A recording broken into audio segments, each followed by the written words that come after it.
Happy NHL preseason time. I know it started yesterday, but I'm going to be honest, I didn't know that everything started yesterday, so when I woke up after all the pre-scheduled videos were uploaded, I was like, wait a minute, there's hockey on! It's Ottawa and Toronto! But either way, this video is not going to be going over any of the back-to-back games, or what the heck is it called, a home-and-home game series that we had seen from yesterday. Instead, we're going over to the Ottawa Senators, and we're talking about a trade rumor that had actually popped up a few weeks ago regarding Arizona Coyotes defenseman Jakob Chychrun. Now, I think that for the most part, if you're watching these YouTube videos, you kind of already know the story as to what's been going on here, who Chychrun is, and why he is a valuable player in the National Hockey League, and what the entire trade situation is like as well, because we had made so many videos going over Arizona Coyotes defenseman Chychrun and the profile, the goal scoring, the offensive pizzazz, and the fact that he was actually taken off the #1 power play for Arizona this recent season, which was given to Shane Pinto, and how that could actually influence the decline in production he had for 22-23, or excuse me, no, 21-22. My goodness, yeah, we're almost here in the new year, man. It's kind of crazy to think about, isn't it? But last we had talked about Chychrun, we had discussed the idea of the Ottawa Senators and how they're still riding high in the trade sweepstakes for this guy.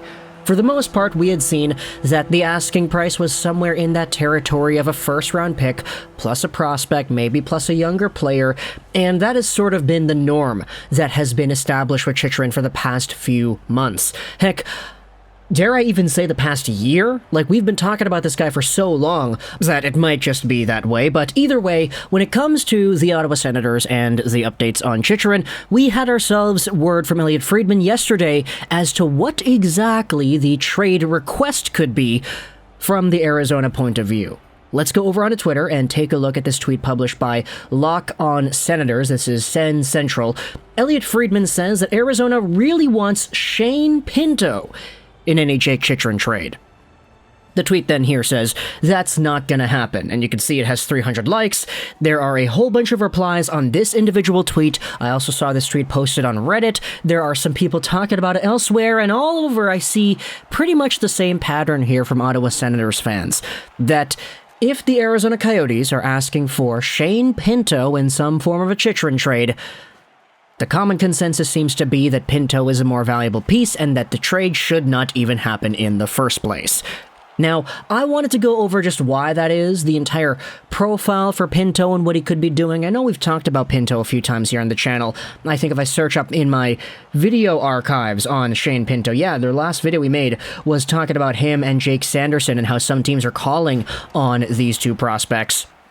But when it comes to Jake Chychrun and the type of impact that he could have as a left-handed defenseman on a team that potentially could use some more left-handed defenseman depth like the Ottawa Senators, I wanted to explore just what Shane Pinto for Chychrun could look like and the impacts of both of these guys on the squads. Now, Pinto, just to get things out of the way, he did play yesterday for the Sens in the Toronto game against the Maple Leafs. He had some time on the power play, he was with Tkachuk, etc., etc. It was cool seeing him get those chances, especially towards the end of the third period. But when it comes to Shane Pinto, there's a reason the Arizona Coyotes want this guy in particular. We had gone through the entire report, but let's go ahead and do it again, just for any Arizona fans that might want the scoop on who your team is targeting. But Shane Pinto is a 21-year-old center, right-handed, 6'2", 192, drafted by the Sens back in the second round of the 2019 NHL Entry Draft. He was born in November of 2000, so he's turning 22 in just a little bit here. And when he was taken 32nd overall back in 2019, a lot of people said, wait a minute, why is he going here? He was ranked to go 50th by ISS, 38th by Elite Prospects, so they're kind of a little bit more optimistic on his ranking. Heck, even Bob McKenzie had him at 45. But McKean's had Shane Pinto at 105. Future Considerations had him at 106. This was a guy that definitely was not in the same caliber of ranking as the actual position he was given at 32nd. And a lot of people said, wait a minute, why are they taking this guy? I mean, in 2019, Pinto was playing in the USHL. He had gotten traded over to the Tri-City Storm.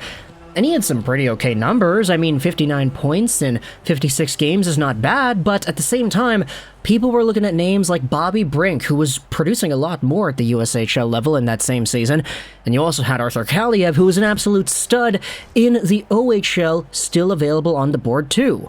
And so Pinto and his overall draft stock, I mean, a lot of people were kind of questioning it at the time, but give it a few months and wait till Pinto makes his debut with the North Dakota Fighting Sioux, and he actually goes out there and impresses extraordinarily well. He becomes a face-off winning beast, a guy who can be relied upon in the zone, and somebody who puts up points. He had 28 points in 33 games played, and he was over a point per game for Team USA at the World Juniors that season as a recently turned 19-year-old. The season after that, Pinto went out there and had 32 points in 28 games for North Dakota, an incredible number, and he further made his debut with the Sens later that year, posting up 7 points in the 12-game sample that he had.